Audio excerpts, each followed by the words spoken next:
Hello everyone, you're welcome to solve this nice algebra problem, which is 2 to the power of x plus 3 to the power of x minus 4 to the power of x plus 6 to the power of x minus 9 to the power of x. This is equal to 1.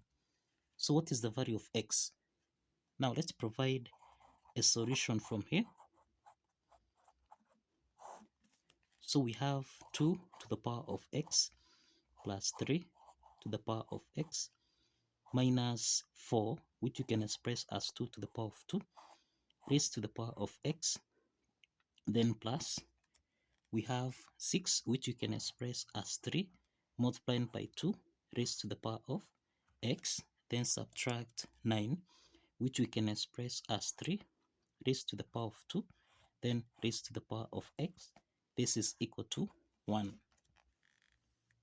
The next step from here, 2 to the power of 2 raised to the power of x and 3 raised to the power of 2 to the power of x.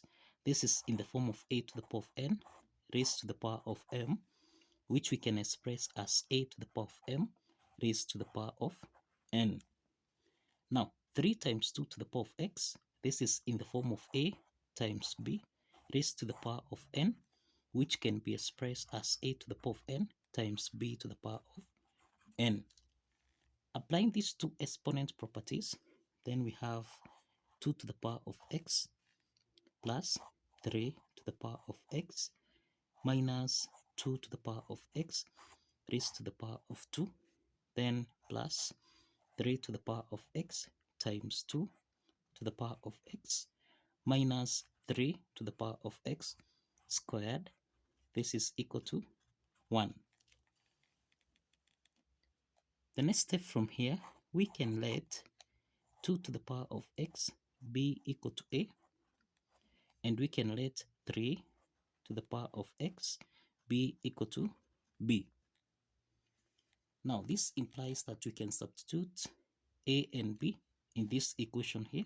So this is a plus b minus a squared, then plus a times b, then minus b to the power of 2. This is equal to 1.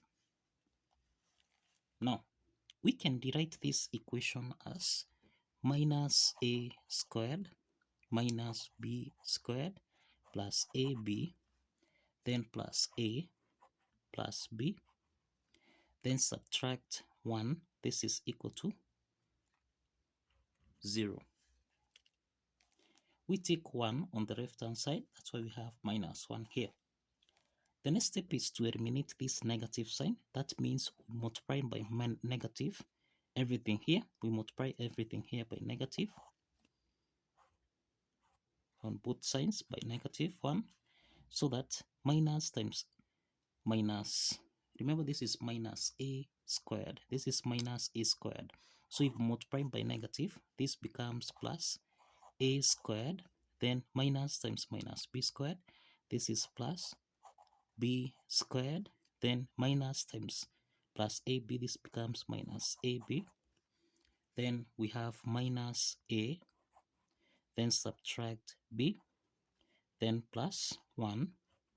This is equal to 0. Now the next step is to multiply both sides by 2. So let's multiply by 2 here. This becomes, this is a squared plus b squared minus ab minus a minus b plus 1, cross the parentheses. This is equal to 0 multiplied by 2. So let's open the parentheses here. So this becomes 2a squared plus 2b squared minus 2ab, then minus 2a minus 2b, then plus 2. This is equal to 0. 0 times 2 is 0. Now the next step is that we can express 2a squared. This is the same thing as a. We can express this as a squared. Now plus b squared minus 2ab, then plus a squared. A squared plus a squared is 2a squared. Then now minus 2a, then plus 1. Then we have plus b squared. Remember, b squared plus b squared is 2b squared. Okay. Then we have subtract 2b, which we have here. Then plus 1. This is equal to 0. 1 plus 1, this is 2. So now, from what we have here, now we are seeing that 2a squared, we have a squared plus a squared, this is the same thing as 2a squared. 2b squared, this is b squared plus b squared is 2b squared. Then we have minus 2ab, then plus, we have a squared minus 2a. Basically, this equation is the same thing. We have represented this equation by this way. So in this case, we have this particular part here. We also have this particular part here. And also we have this particular part here. Now, the three parts here, this is actually in the form of x squared plus y squared minus 2xy, which we can express as x minus y raised to the power of 2. So let's apply this algebraic identity.